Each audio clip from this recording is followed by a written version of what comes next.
Bon, avant ces 2 dimanches d'absence, on va remettre un point final à... final.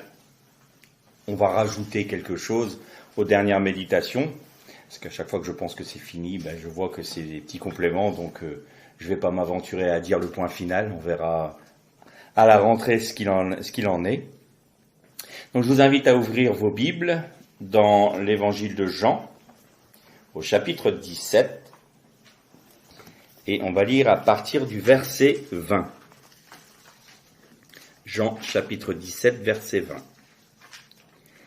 Ce n'est pas seulement pour ceux-ci que je demande, mais encore pour ceux qui, par leur parole, mettront leur foi en moi, afin que tous soient un, comme toi, Père, tu es en moi, et moi en toi.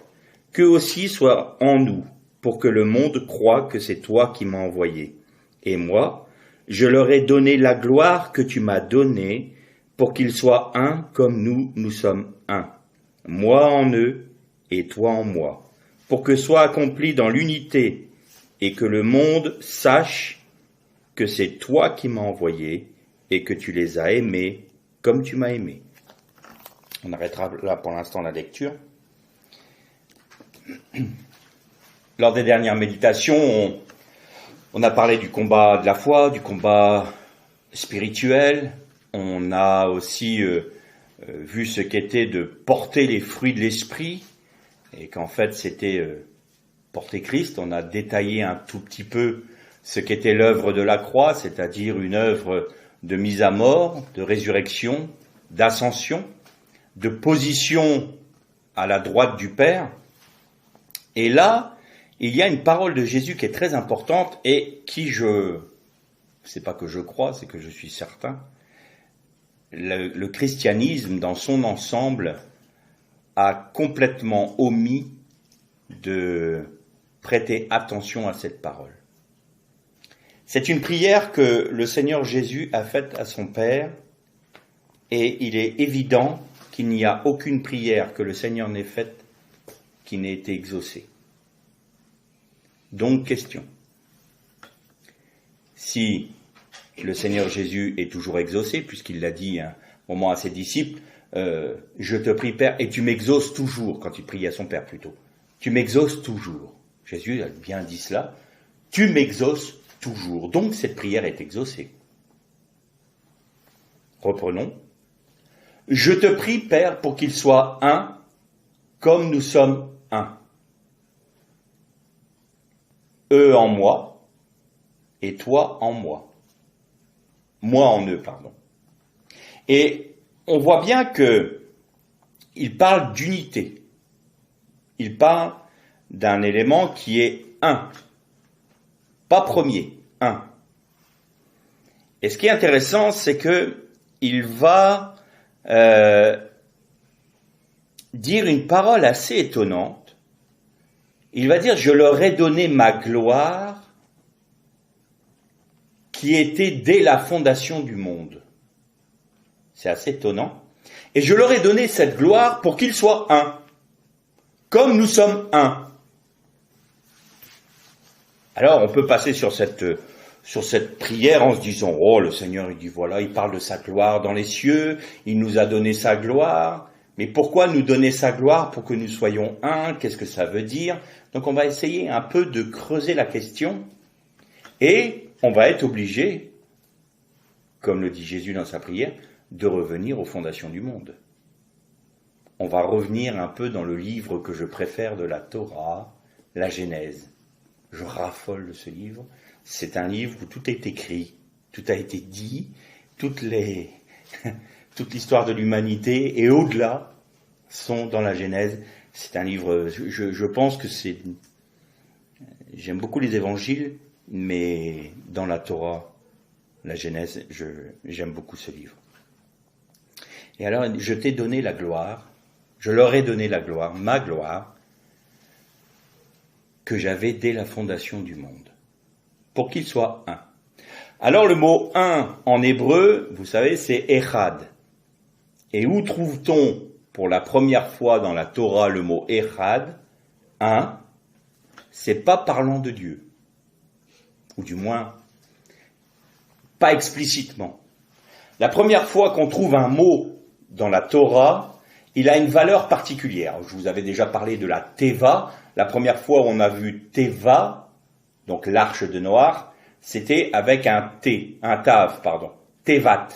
Et il y avait une portée particulière parce que cela montrait que la parole de Dieu était scellée de devant et derrière. Il y avait un scellement. La Tevat, c'était la parole de Dieu qui était scellée par le sceau de Dieu. Et donc à chaque fois qu'on trouve dans la Torah la première fois un mot, il porte tous les mots. Et la première fois où on trouve ce mot Echad, un, c'est « Et Dieu trouva que la lumière était Kitov, très bonne, jour 1. Yom Echad, jour 1. » Et c'est la première fois. Donc, le premier verset de la Torah est très important. Le premier jour de la création est très important, pas le premier verset. Le premier jour est très important. Parce que je vous ai dit que dans le premier jour, il était parlé des 4 empires. On a déjà étudié là-dessus. On a vu que dans le premier mot de la Torah, il y avait le Père, le Fils, le sacrifice à la croix, le feu, mais il y a aussi l'alliance d'Abraham. Vous vous souvenez de toutes ces études-là, je ne vais pas vous les refaire. Et quand je vous dis que dans ce premier jour de la création, toute l'histoire de l'humanité est écrite et résumée, c'est la vérité. On le constate en rentrant dans les codes de la Torah.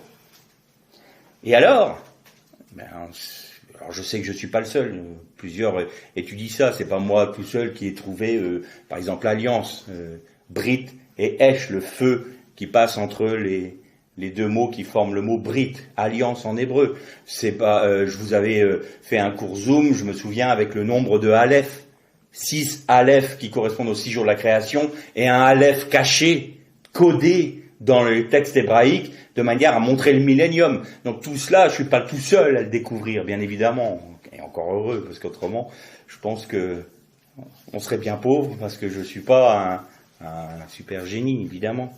Mais là, j'ai été un peu fouillé, et puis je me suis dit, vous savez, j'ai un rabbin que j'aime beaucoup, qui est parti maintenant, j'espère, auprès de son Seigneur, qu'il a découvert son Messie, qui s'appelait David Ménaché.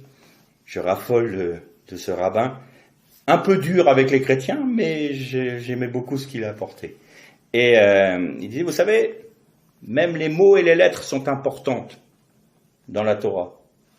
Chaque lettre a sa place, le nombre de lettres, le long nombre de mots, c'est très important. Et j'ai gardé en mémoire ce qu'il nous disait, parce que lui, justement, il allait faire l'exégèse juive, vraiment le pshat, le remes, le sod, le drash, c'est-à-dire le pardes ou le fardes, dont je vous en ai déjà parlé. C'est ces 4 niveaux d'exégèse qui nous permettent de rentrer dans les codes de la Torah, qui nous permettent de découvrir les secrets de la Torah, mais qui doivent toujours être en accord avec le texte littéral. Et je me suis un peu, entre guillemets, amusé à compter le nombre de mots qu'il y avait dans ce premier jour de création. Et il y a 52 mots. 52 mots, valeur numérique. On cherche certains autres mots qui correspondent à 52. Et vous avez Ben, fils. Vous avez le mot Yeridera, mon unique. Donc en code caché dans le nombre de mots du premier jour de la création, il y a le fils, mon unique. Et puis j'ai compté le nombre de lettres. Il y a 197 lettres. 197 correspond à Immanuel, Dieu parmi nous. Et El Elyon, le Dieu très haut. Et qu'est-ce qu'on trouve dans le premier jour de la création? On trouve la gloire du Messie codée dès la fondation du monde. Mon fils, mon unique, Immanuel, Dieu parmi vous, Dieu très haut. C'est la gloire du Christ, la gloire du Messie. qui est codé dans le premier jour de la création, là où nous trouvons pour la première fois le mot Echad. Et Jésus dit, je leur ai donné ma gloire. Qu'est-ce que c'est que ce mot? Eh bien, ça peut paraître bizarre, mais le mot gloire en grec est très particulier. C'est le mot doxa. Vous avez déjà entendu parler sûrement par des journalistes et tout. La doxa ambiante, c'est-à-dire l'opinion ambiante. Et c'est ce terme-là. Et dans tous les textes où vous voyez le mot gloire, dans la Brit Hadasha, c'est-à-dire dans la Nouvelle Alliance, dans le Nouveau Testament, eh bien, c'est toujours le mot doxa. Vous avez préféré la doxa des hommes plutôt que la doxa de Dieu. Alors, certes, le mot doxa veut dire gloire, position de dignité, position élevée, magnificence, ça veut dire ça. Mais ça veut dire surtout, et aussi, opinion, point de vue, ou alors aussi un jugement. Et en même temps une louange et une adoration. Il est assez complet comme mot. Mais ce qui m'a interpellé, c'est opinion et jugement. J'ai trouvé étrange. J'ai dit, Seigneur, pourquoi dis-tu à ton Père, je leur ai donné ma doxa, ma gloire, pour qu'ils puissent être un? C'est quand même étonnant. Est-ce que quelqu'un va partager sa gloire avec d'autres personnes? Est-ce que c'est cette gloire qui va les unir? Non. Chaque personne va peut-être accepter une part de la gloire d'un autre, mais c'est pas pour ça qu'il est uni à celui qui a reçu une part de gloire également. Ils sont peut-être en désaccord. Alors qu'est-ce que tu as voulu dire, Seigneur? Eh bien là, on revient encore à la fondation du monde. Il faut toujours revenir là où Jésus nous conduit dans ses paroles. Parce que la gloire que j'avais auprès de toi, dès la fondation du monde. C'était quoi cette doxa, Seigneur? C'était quoi? Qu'est-ce que c'est? Eh bien, quand l'homme et la femme ont été créés, ils étaient dans le jardin, et ils devaient, comme on en a déjà de temps en temps parlé, ils devaient manger de tous les arbres, sauf de l'arbre de la connaissance du bien et du mal. Et au fur et à mesure qu'ils découvraient le jardin, au fur et à mesure, on en a parlé dans nos dernières méditations, dès qu'ils avaient une question, ils demandaient à Dieu et ils avaient la réponse tout de suite. Ils avaient une relation directe avec le Père. Il n'y avait pas besoin d'intermédiaire. Directement, ils avaient la connaissance parce que Dieu leur révélait directement. Et donc, au fur et à mesure qu'ils avançaient, qu'ils découvraient le jardin, qu'ils allaient dans le jardin, ils avaient directement la pensée de Dieu, c'est-à-dire ils avaient directement la doxa de Dieu. Ils avaient le jugement de Dieu sur ce qu'était tel arbre, sur ce qu'était tel animal, sur ce qu'était tel endroit. Ils avaient la pensée de Dieu. Il a demandé, Dieu, Père, qu'est-ce que ça veut dire? Éternel, qu'est-ce que c'est que ça? Et Dieu donnait son jugement, Dieu donnait sa position, Dieu donnait son point de vue, Dieu donnait son opinion. Et en donnant son opinion, il se glorifiait. Parce que la créature voyait que le Créateur avait tout accompli, et parfaitement accompli.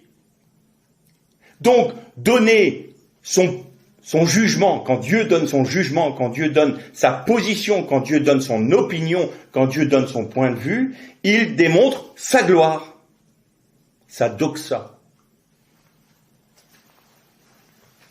Et puis, est arrivé ce qui est arrivé.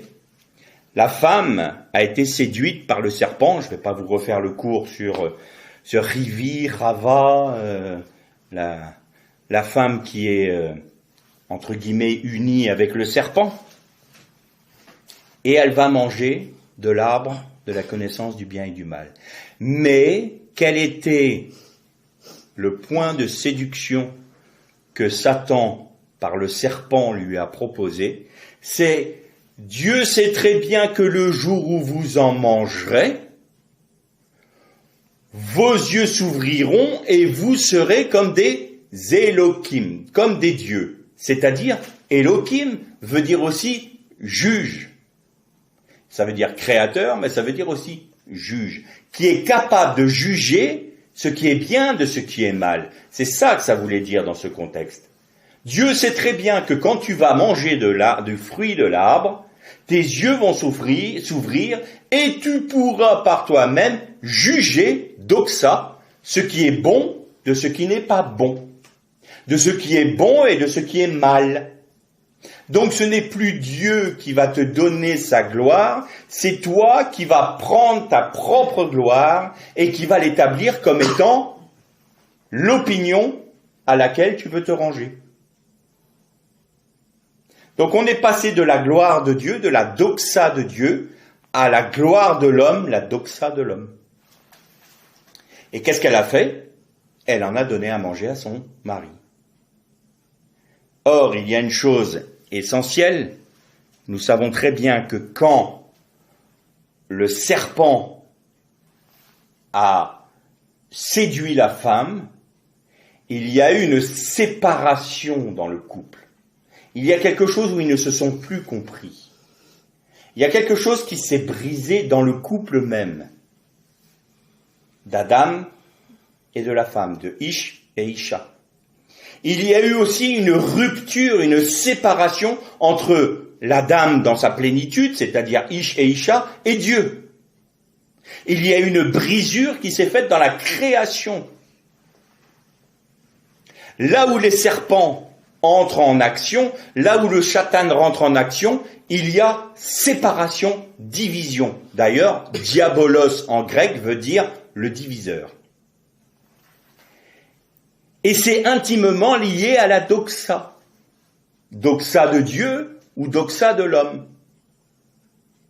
C'est la raison pour laquelle Jésus dit « Je leur ai donné ma doxa afin qu'ils soient un ». Qu'est-ce qu'il faisait à ce moment-là en priant ainsi? Il réparait ce que le serpent a emmené dans l'humanité en la faisant croire que sa propre opinion, sa propre gloire, sa propre doxa allait les unir alors que ça a tout divisé, ça a tout séparé. Et quel est le mal du christianisme aujourd'hui? Eh bien, c'est qu'on abandonne la doxa de Dieu pour prendre celle des hommes et donc le christianisme est divisé. Ce n'est pas que la prière de Jésus n'a pas été exaucée, comme on le disait au début de la méditation. C'est simplement que les hommes sont sortis du contexte de la prière du Christ. Et en sortant du contexte de la prière du Christ, ils sortent de sa doxa, ils sortent de sa gloire, ils sortent de sa pensée, ils sortent de sa Torah, et ils jugent par eux-mêmes ce qui est bien et mauvais dans l'Église. Et comme ce n'est plus Christ qui dirige, ce sont les hommes. Alors, évidemment, je ne vais pas dire que tout est mauvais, que tout est fichu dans le christianisme, mais quand même. Je crois qu'on est à plus de 5000 mouvements ou dénominations qui se réclament du christianisme. Et on oserait dire aujourd'hui, nous sommes un. Enfin, soyons sérieux. Le christianisme n'est pas un. Nous ne sommes pas un. Nous avons quoi? Eh bien, la révélation qu'a eu tel frère de telle dénomination. Et la révélation que nous avons reçue. Plutôt que de la mettre en commun, plutôt que de chercher la doxa de Dieu, plutôt que de nous placer dans la doxa du Christ, c'est-à-dire de nous revêtir de sa gloire et de dire « Seigneur, quelle est ta pensée? Quelle est ton opinion? Quel est ton jugement sur cette situation ?» Ah bien non, les frères ménonites, là, ils n'ont pas la même interprétation de la Bible que nous. On ne peut pas s'unir à eux, parce que, vous comprenez, on n'est pas pareil. Ah ben les pentecôtistes, eux, alors là, on ne peut pas s'unir à eux, parce que, franchement, il y a de tels débordements chez eux, et puis les baptistes, ils sont pas charismatiques, enfin du moins pas tous, et puis il y a les calvinistes, et puis il y a les luthériens, et puis les léistes et les uns que vous voulez. Et plutôt que de chercher l'unité dans la gloire du Christ, on se dit, ah, je peux pas m'unir à eux, parce que ils pensent pas comme moi, ils n'ont pas la même interprétation de la parole que moi, mais si son interprétation est complémentaire de la tienne, pourquoi vous n'êtes pas unis? Si mon interprétation de la Torah aujourd'hui trouve un complément chez un frère qui est adventiste, qui est touléiste et que vous voulez, et que je dis oui, effectivement, là je sens qu'il y a la vie, je sens que c'est la parole de Dieu, il a mis en lumière un aspect que je n'avais pas aperçu, et ça rentre très bien en complémentarité avec ce que moi le Seigneur m'a montré, eh bien, on est un. Il n'y a aucune raison que je rejette ce frère qui a l'Esprit de Dieu et qui étudie la Torah tout comme moi, mais qui n'a pas forcément exactement les mêmes choses à dire. Pourquoi ? Parce que la Torah est bien plus complexe que notre petite intelligence humaine. Mais non, chacun s'enferme dans sa petite vérité, forme une petite dénomination, va faire en sorte que des églises s'égrènent autour de cette dénomination et non pas autour de toute la Torah. Et puis ça y est. Maintenant, ce qu'il faut, c'est que cette dénomination-là soit reconnue par tous.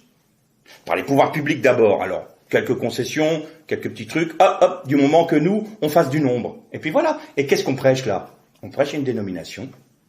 On prêche plus Christ. On n'est plus dans la gloire du Christ. On n'a pas accepté la gloire qu'il nous a donnée. On n'a pas accepté la doxa qu'il nous a donnée. Alors du coup, on s'est forgé la nôtre. Et en forgeant la nôtre, on est désunis. Parce que c'est l'homme qui décide de ce qui est bien, de ce qui n'est pas bien. Ce n'est plus Dieu. Voilà. Voilà ce dont souffre le christianisme avec toutes ces dénominations. Et ça a commencé déjà en se séparant du judaïsme. Mais il en est de même pour les Juifs. Les Juifs de l'époque de Paul, qu'est-ce qu'ils faisaient ? À un moment, je crois que c'est dans le livre des Actes où Paul parle et il dit, il explique son expérience, les révélations qu'il a en Jésus-Christ et tout ça, jusqu'au moment, donc les Juifs en train de l'écouter, jusqu'au moment où il dit, et il m'envoyait vers les païens. Et là, ça y est, les Juifs se sont révoltés, ont voulu le mettre à mort. Pourquoi ?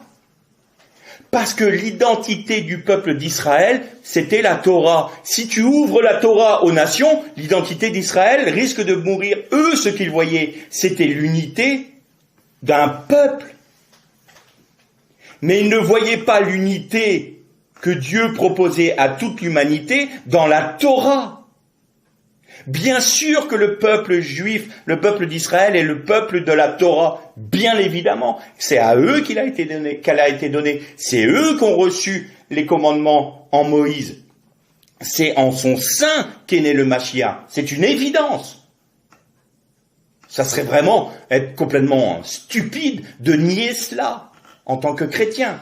Mais le peuple juif n'a pas compris que leur patriarche, leur premier patriarche, Abraham, était le père de nombreuses nations.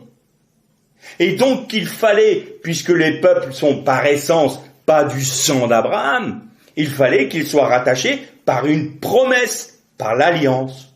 Et cette alliance a pu être ouverte aux nations en Jésus-Christ. Et ça, ils ne l'ont pas compris. Parce qu'ils ont pensé que le peuple d'Israël allait disparaître dans les nations en étant dispersé dedans. C'est ce qui leur est arrivé, vous me direz. Mais ils n'ont pas perdu leur identité. Et qu'est-ce qui a fait que le peuple d'Israël a pu garder son identité dans la diaspora ? C'est simplement parce qu'ils se sont raccrochés à la Torah. C'est la Torah qui nous unit. C'est étonnant, hein ? C'est qui la Torah ? C'est Christ. C'est la doxa du Christ. Mais à partir du moment où on utilise la doxa de Dieu, ou du moins notre interprétation de la doxa de Dieu, de la Torah, pour en faire quelque chose d'exclusif, c'est ce qu'ont fait les Juifs à ce moment-là. Non, la Torah ne doit pas être donnée au peuple des nations. Ils doivent rentrer dans le judaïsme. Mais il n'est pas question que la Torah sorte d'Israël. C'est ça qu'ils n'ont pas compris à ce moment-là. Et quand Paul leur a dit « Et je suis parti apporter la Torah aux païens », ça a été une levée de bouclier. Donc ils ont fait de la Torah, de la gloire de Dieu en Christ, une occasion de se diviser. C'est quelque chose d'exclusif. Paul n'a jamais été contre le judaïsme, il n'a jamais été contre la Torah, jamais. Il a simplement dit la Torah doit s'étendre aux nations. Et Israël est le peuple qui va étendre la Torah aux nations. C'est ça le but d'Israël. Autrement, quoi sert-il d'y avoir des nations si c'est pour qu'elles se perdent toutes? Il n'y a pas de raison. Et Israël n'a pas toujours été obéissant. Alors ils doivent être encore plus punis que les nations, puisque eux qui ont reçu la Torah, qui ont reçu les commandements de Dieu, qui ont été bénis par Dieu, n'ont pas obéi à Dieu. Soyons tous honnêtes, nous chrétiens et vous juifs. La Torah, c'est pour nous tous, parce que nous sommes tous la créature de Dieu. Païens ou issus des nations, et peuple hébreu, peuple juif, bien entendu. Et alors, le Seigneur Jésus, c'est merveilleux ce qu'il dit. Ce n'est pas seulement pour ceux-ci. Il parlait de ces disciples-là qu'il avait sur terre à ce moment-là avec lui. Il met tous, pour tous ceux, vous savez, moi je suis toujours touché par ça, le Seigneur Jésus a prié personnellement pour moi. Il a prié personnellement pour toi.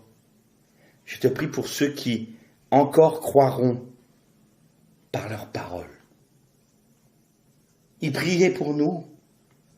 Et qui mettront leur foi en moi afin que tous soient un comme toi, Père, tu es un en moi et moi en toi. Qu'eux aussi soient en nous. Ce qui est merveilleux, c'est que le Père est en Christ. Il y a un texte qui nous dit « Et Dieu était en Christ, réconciliant le monde avec lui-même. » Et Christ est en nous. Et il y a quelque chose qui, souvent, on a tendance à oublier, c'est que si on a Christ, si Christ vit en nous, c'est le Père qui vit en nous, en Jésus-Christ. Et qu'est-ce qui va unir le Christ en moi, qui a été semé en moi, et donc le Père qui est en Christ? Qu'est-ce qui va nous unir? Qu'est-ce qui va faire que nous fassions une unité? C'est le Saint-Esprit. Le Saint-Esprit est le ciment qui unit le Fils, le Père et nous. Et nous formons une seule entité. Nous devenons un avec Dieu. Et là, on commence à comprendre de quelle gloire est revêtu l'homme. Il est la seule créature qui puisse être unie à Dieu par le Saint-Esprit. Aucune autre créature ne l'est. Et pourquoi on peut dire ça? Eh bien, là encore, on retourne à la fondation du monde. Dieu crée l'Adam. Il est dit en premier lieu qu'il façonne l'Adam. Il le modèle. Il est en train de le modeler.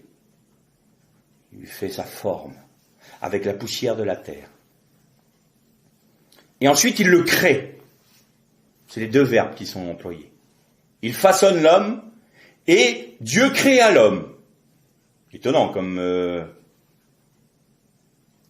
formulation. Je le façonne et je le crée. Pourquoi? Parce qu'il a façonné l'homme de la terre et ensuite il souffla un esprit de vie dans les narines de l'Adam.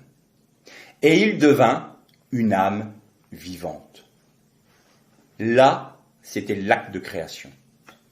La création s'est faite au moment où le souffle de vie a été insufflé par Dieu, par l'Éternel, dans les narines de l'homme. Et maintenant, ce souffle de création est un principe dans la reproduction de l'homme. Les chercheurs ont fait une découverte assez intéressante. Ils ont observé au microscope justement un ovule. Ça, c'était quand ils faisaient une insémination artificielle.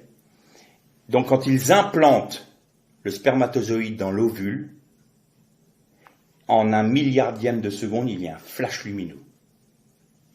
Il y a un éclat de lumière à ce moment-là. Au moment où le spermatozoïde rentre dans l'ovule, il y a un flash lumineux qui est d'une fraction de seconde.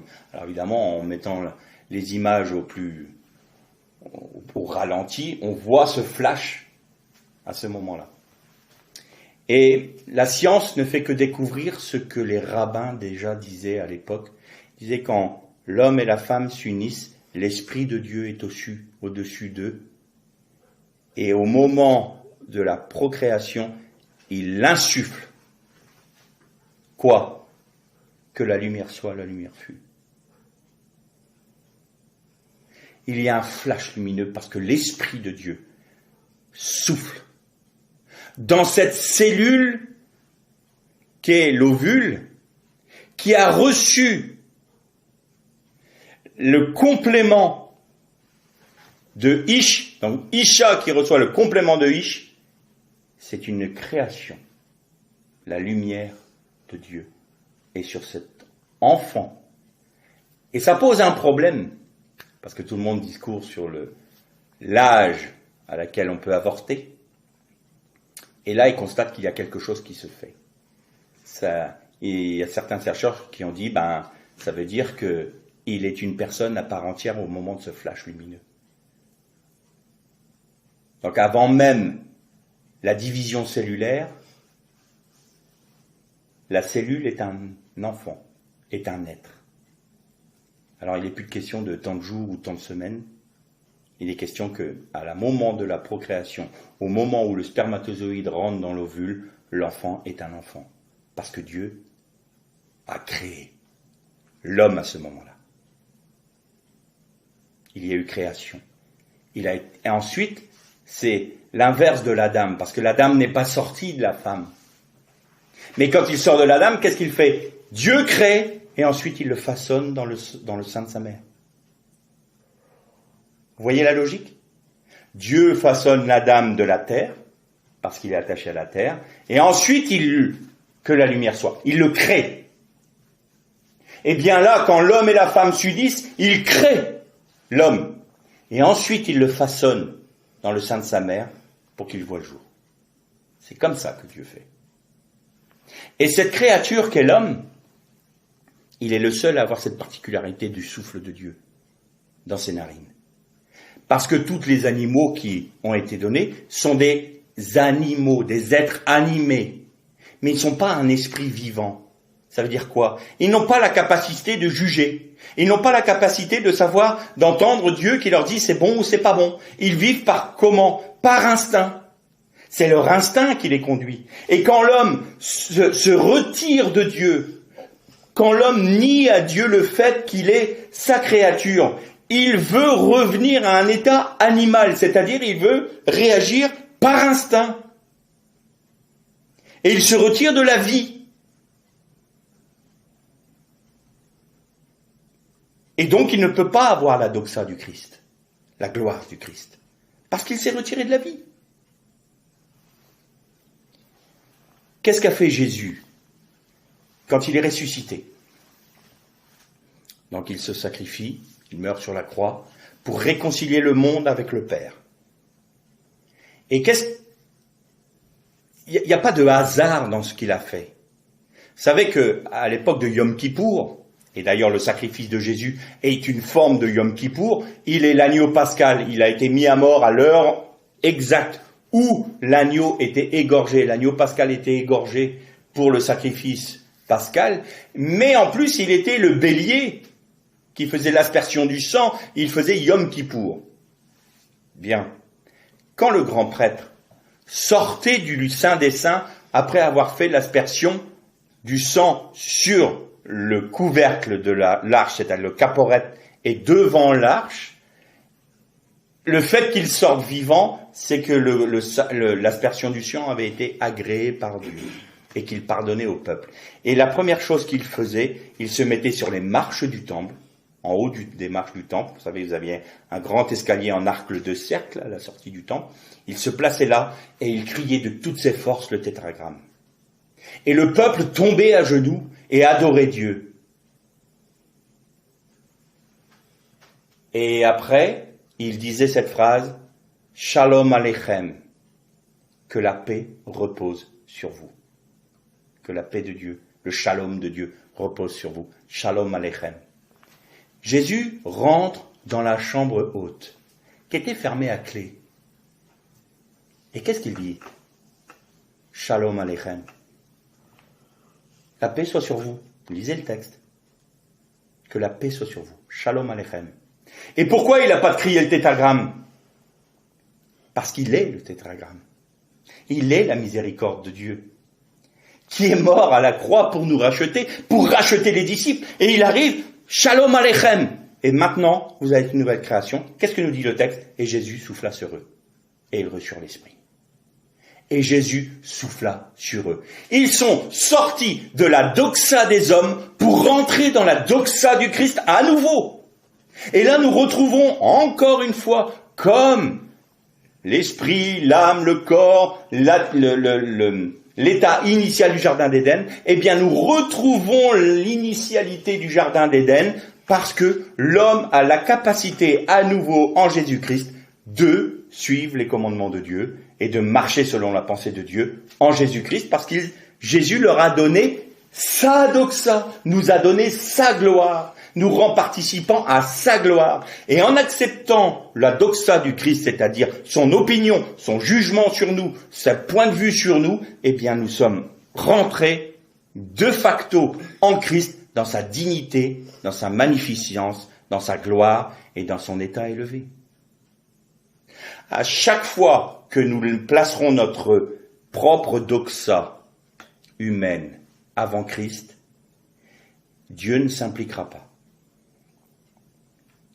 Mais dès que nous acceptons l'opinion, le jugement du Christ sur nous, dès que nous acceptons sa gloire, dès que nous acceptons sa Torah, alors Dieu s'investit parce que ça correspond à sa pensée. Et ça aussi, ça fait partie du combat de la prière. Et ça aussi, c'est notre position en Jésus-Christ dans les lieux élevés, assis à la droite du Père. Nous sommes dans la doxa du Christ, alors nous avons autorité sur les dominations, sur les esprits impurs. Et Dieu peut, à travers nous, par Jésus-Christ, qui nous unit au Père par le Saint-Esprit, peut accomplir l'œuvre de Dieu pour établir son royaume sur terre. Pas physiquement dans un premier temps, mais nous pouvons l'appeler d'en haut. Nous prions pour que le règne du Christ se manifeste sur la terre. Et l'Esprit et l'épouse disent « Viens, Seigneur ». Mais pour ce faire, nous devons rentrer dans la doxa du Christ. Nous devons accepter sa gloire. Nous devons accepter d'être participants à sa gloire. Cette gloire qu'il nous a donnée. Est-ce que nous pouvons dire avec le Seigneur Jésus, oui et amen, j'accepte ta doxa. Si on dit non, c'est pas possible, ça, on peut pas vivre ça, vous savez bien que c'est trop compliqué, ça veut dire alors qu'on dit que la prière du Christ n'est pas exaucée. Est-ce que la prière du Seigneur Jésus est exaucée? Oui, elle l'est pour nous si nous saisissons sa gloire qu'il nous a donnée. Si nous refusons sa gloire, évidemment pour nous cette prière ne s'exaucera pas. C'est encore nous qui choisissons. Mais Christ, non seulement il a posé devant nous l'acte de rachat par son sang à la croix, mais en plus il pose devant nous sa propre gloire pour que nous la revêtions afin que nous puissions vivre par sa pensée, par son opinion, par son jugement, sur la base de sa Torah. Et là, en faisant cela, nous sommes vraiment à la droite du Père, nous sommes dans l'ascension, mais ça maintenant nous sommes assis à la droite du Père. Nous sommes en Christ et dans le Père. Le Père est dans le Christ et le Christ est en nous. Et nous sommes un, unis par l'Esprit Saint. Question, à nouveau, est-ce que le Père et le Fils unis par le Saint-Esprit en nous ont la capacité et le pouvoir sur toutes les dominations? Oui ou non? Oui, alors nous sommes dans une position d'autorité. Ça découle de source. Seulement, il faut qu'on le comprenne, il faut qu'on le vive, il faut que nous acceptions de marcher selon cette gloire, cette doxa du Christ. Parce que si nous voulons juste le salut en disant, maintenant que j'ai le salut, bon, c'est réparé auprès du Père, c'est très bien, mais je vais quand même agir selon ce que moi je considère être bon ou mauvais. Je vais établir tel plan, je vais faire comme ci, je vais faire comme ça, l'Église va agir de cette manière, va aller dans cette direction, va faire comme ça. Est-ce que Christ vous l'a dit? Non. Ah, attention. Vous marchez selon quelle doxa? Celle des hommes ou celle de Dieu? Il y a un moment, Jésus dit, vous avez préféré la doxa des hommes à la doxa de Dieu. Vous avez préféré la gloire des hommes à la gloire de Dieu. À qui disait-il cela? Aux prêtres qui venaient le voir de nuit, de peur d'être vus par les autres. Et qu'est-ce qu'ils risquaient? D'être chassés des synagogues, d'être chassés du temple. Et ils ont préféré ménager la chèvre et le chou. Ils étaient quand même intéressés par le message du Christ. Et Yeshua, il a des paroles, il n'y a aucun rabbin, il n'y a aucun maître qui nous apporte des paroles comme lui. On va aller le voir de nuit, je veux avoir son enseignement. Mais par contre, je suis pas prêt à perdre la gloire des hommes. Je veux encore être reçu dans le temple. Je veux encore qu'on ait de la considération pour moi. Je veux encore avoir accès aux synagogues. Je veux pas être chassé quand même. Quand même. Eh bien, vous avez préféré la doxa des hommes. Vous avez préféré la gloire des hommes plutôt que la gloire de Dieu. Oui, peut-être que la gloire de Dieu va vous faire vivre l'opprobre des hommes. Mais vous serez agréé par Dieu et vous accomplirez la volonté de Dieu. N'est-ce pas le but de notre achat? L'Ech les Shalom.